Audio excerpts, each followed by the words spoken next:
शाम होगी, शाम हुई, फिर साहब ने पूछा बच्चे कहाँ गए हैं, तो फिर माता रमाबाई ने कहा अभी आ जाएंगे, खेल रहे होंगे, आ जाएंगे। तो साहब बैठे रहे। जब काफी रात हो गई तो तब पता लगा कि बच्चे तो इस दुनिया में नहीं रहे। माता रमाबाई ने बताया कि बच्चे तो ऐसे से बीमार थे साहब, और मैंने वो पैसे आपके लिए भेज दिए थे, मैं इलाज नहीं करा पाई, तो बच्चे इस दुनिया में नहीं रहे। तो साहब रोए। उसके बाद दूसरी खबर तब मिली सुबह उठते ही कि वो जो सामान आ रहा था बाबा साहब का अमेरिका से, वो जहाज ही नहीं, नष्ट हो गया था रास्ते में, वो सामान भी खत्म। तो बाबा साहब ने सोचा मैंने अब इतने जीवन में अपने बहुत कीमती चीजें जोड़ी, वो यहाँ में लेकर आना चाह रहा था इंडिया के लिए, अपने लोगों के लिए, वो चीज भी नहीं रही, सब कुछ समाप्त हो गया।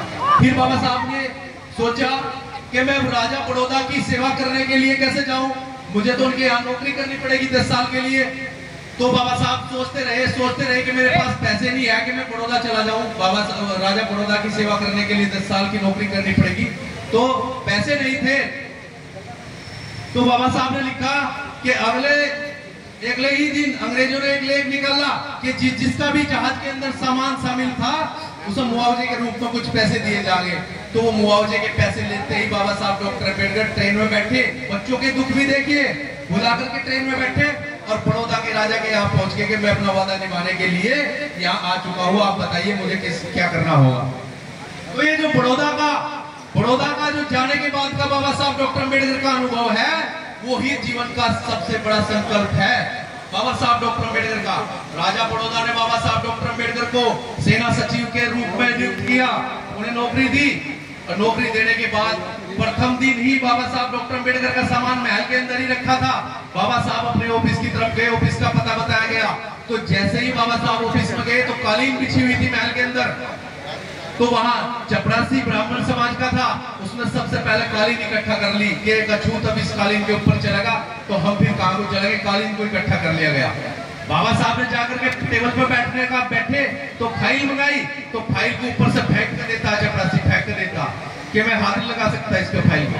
पानी की तरफ बढ़े, पानी के घड़े की मटकी की तरफ बढ़े तो बोले मिस्टर अम्बेडकर आप अपने पीने का पानी अपने साथ ले आएंगे, यहाँ आपके लिए पानी नहीं है यहाँ महल के अंदर।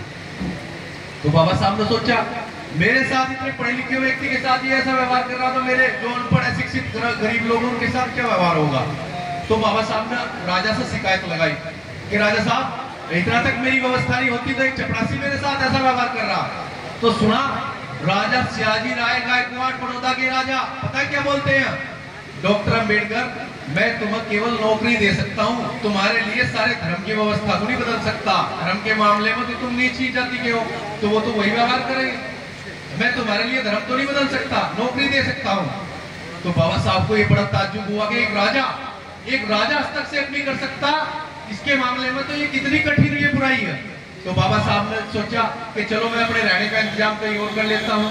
तो बाबा साहब ने सारे नगर में पता किया, सब जगह पता किया, कहीं भी रहने के लिए कोई स्थान नहीं मिला, रहने के लिए कमरा नहीं मिला, महल में से भी मना होगी और पूरे बड़ौदा के अंदर कहीं रहने के लिए कमरा नहीं मिला।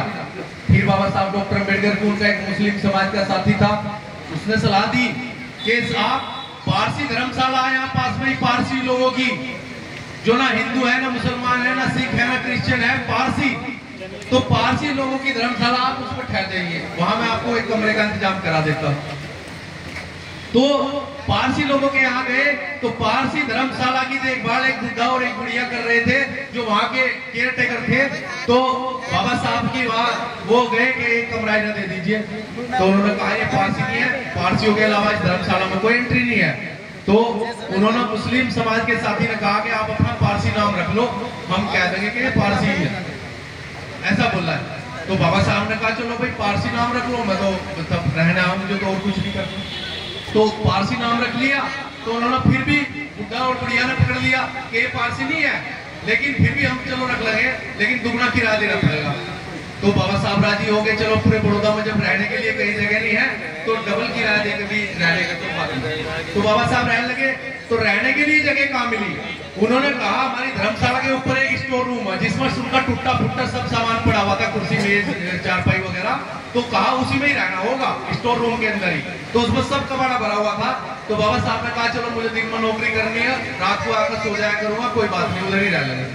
बाबा साहब ने अपना सामान टेक दिया। तो जब